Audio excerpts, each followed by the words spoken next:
यूहन्ना की इंजील और उसका 12वां बाब जो 50 आयात पर मुश्तमिल है। फिर यीशु फसह से 6 रोज पहले बैत अनिया में आया, जहां लाजर था जिसे यीशु ने मुर्दों में से जिलाया था। वहां उन्होंने उसके वास्ते शाम का खाना तैयार किया और मर्था खिदमत करती थी, मगर लाजर उनमें से था जो उसके साथ खाना खाने बैठे थे।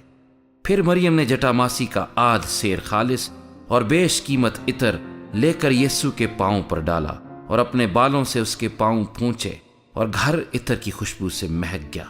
मगर उसके शागिर्दों में से एक शख्स यहूदा इस्करियोती जो उसे पकड़वाने को था, कहने लगा, ये इतर 300 दीनार में बेचकर गरीबों को क्यों ना दिया गया।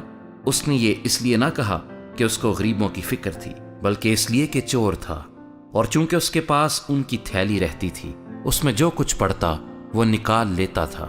बस यीशु ने कहा कि उसे ये इतर मेरे दफन के दिन के लिए रखने दे, क्योंकि गरीब गुरबा तो हमेशा तुम्हारे पास है, लेकिन मैं हमेशा तुम्हारे पास ना रहूंगा। बस यहूदियों में से अवाम ये मालूम करके कि वो वहां है, ना सिर्फ यीशु के सबब से आए, बल्कि इसलिए भी कि लाजर को देखे जिसे उसने मुर्दों में से जिलाया था। लेकिन सरदार कहनों ने मशवरा किया कि लाजर को भी मार डालें, क्योंकि उसके बायस बहुत से यहूदी चले गए और यीशु पर ईमान लाए। दूसरे दिन बहुत से लोगों ने जो ईद में आए थे, ये सुनकर के यीशु यरूशलेम में आता है, खजूर की डालियां लीं और उसके इस्तकबाल को निकलकर पुकारने लगे कि होशाना, मुबारक है वो जो खुदावंद के नाम पर आता है और इसराइल का बादशाह है। जब यीशु को गधे का बच्चा मिला तो उस पर सवार हुआ, जैसा कि लिखा है कि ऐ सयून की बेटी मत डर, देख तेरा बादशाह गधे के बच्चे पर सवार हुआ आता है। उसके शागिर्द पहले तो ये बातें ना समझे, लेकिन जब यीशु अपने जलाल को पहुंचा तो उनको याद आया कि ये बातें उसके हक में लिखी हुई थी और लोगों ने उसके साथ ये सलूक किया था। बस उन लोगों ने गवाही दी जो उस वक्त उसके साथ थे, जब उसने लाजर को कब्र से बाहर बुलाया और मुर्दों में से जिलाया था। इसी सबब से लोग उसके इस्तकबाल को निकले कि उन्होंने सुना था कि उसने ये मौजज़ा दिखाया है। बस फरीसियों ने आपस में कहा, सोचो तो तुमसे कुछ नहीं बन पड़ता, देखो जहां उसका पैरो हो चला। जो लोग ईद में परस्तिश करने आए थे उनमें बाज यूनानी थे। बस उन्होंने फिलिप्पस के पास जो बैत सैदाए गलील का था आकर उससे दरखास्त की कि जनाब हम यीशु को देखना चाहते हैं। फिलिप्पस ने आकर इंद्रियास से कहा, फिर इंद्रियास और फिलिप्पस ने आकर यीशु को खबर दी। यीशु ने जवाब में उनसे कहा, वो वक्त आ गया कि इब्ने आदम जलाल पाए।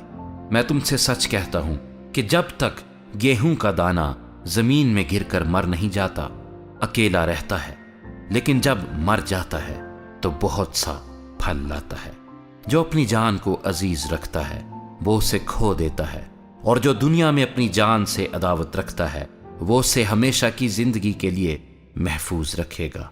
अगर कोई शख्स मेरी खिदमत करे तो मेरे पीछे हो ले, और जहां मैं हूं वहां मेरा खादिम भी होगा। अगर कोई मेरी खिदमत करे तो बाप उसकी इज्जत करेगा। अब मेरी जान घबराती है, बस मैं क्या कहूं, ऐ बाप मुझे इस घड़ी से बचा। लेकिन मैं इसी सबब से तो इस घड़ी को पहुंचा हूं। ऐ बाप अपने नाम को जलाल दे। बस आसमान से आवाज आई कि मैंने उसको जलाल दिया है और फिर भी दूंगा। और जो लोग खड़े सुन रहे थे उन्होंने कहा कि बादल गरजा, औरों ने कहा कि फरिश्ता उससे हम कलाम हुआ। यीशु ने जवाब में कहा कि ये आवाज मेरे लिए नहीं बल्कि तुम्हारे लिए आई है। अब दुनिया की अदालत की जाती है। अब दुनिया का सरदार निकाल दिया जाएगा, और मैं अगर जमीन से ऊंचे पर चढ़ाया जाऊंगा तो सबको अपने पास खींचूंगा। उसने इस बात से इशारा किया कि मैं किस मौत से मरने को हूं। लोगों ने उसको जवाब दिया कि हमने शरीयत की ये बात सुनी है कि मसीह अबद तक रहेगा, फिर तू क्यों कर कहता है कि इब्ने आदम का ऊंचे पर चढ़ाया जाना जरूर है। ये इब्ने आदम कौन है? बस यीशु ने उनसे कहा कि और थोड़ी देर तक नूर तुम्हारे दरमियान है। जब तक नूर तुम्हारे साथ है चले चलो, ऐसा ना हो कि तारीकी तुम्हें आ पकड़े। और जो तारीकी में चलता है वो नहीं जानता कि किधर जाता है। जब तक नूर तुम्हारे साथ है, नूर पर ईमान लाओ ताकि नूर के फर्जंद बनो। यीशु ये बातें कहकर चला गया और उनसे अपने आप को छुपाया। और अगरचे उसने उनके सामने इतने मोजज़े दिखाए तो भी वो उस पर ईमान ना लाए, ताकि यसाया नबी का कलाम पूरा हो जो उसने कहा कि ए खुदावंद, हमारे पैगाम का किसने यकीन किया है और खुदावंद का हाथ किस पर जाहिर हुआ है। इस सबब से वो ईमान ना ला सके कि यसाया ने फिर कहा, उसने उनकी आंखों को अंधा और उनके दिल को सख्त कर दिया, ऐसा ना हो कि वो आंखों से देखें और दिल से समझें और रुजू करें और मैं उन्हें शिफा बख्शूं। यसाया ने ये बातें इसलिए कहीं कि उसने उसका जलाल देखा और उसने उसी के बारे में कलाम किया। तो भी सरदारों में से भी बहुतेरे उस पर ईमान लाए, मगर फरीसियों के सबब से इकरार ना करते थे, ता ऐसा ना हो कि इबादत खाने से खारिज किए जाएं, क्योंकि वो खुदा से इज्जत हासिल करने की निस्बत इंसान से इज्जत हासिल करना ज्यादा चाहते थे। यीशु ने पुकार कर कहा कि जो मुझ पर ईमान लाता है वो मुझ पर नहीं बल्कि मेरे भेजने वाले पर ईमान लाता है, और जो मुझे देखता है वो मेरे भेजने वाले को देखता है। मैं नूर होकर दुनिया में आया हूं ताकि जो कोई मुझ पर ईमान लाए अंधेरे में ना रहे।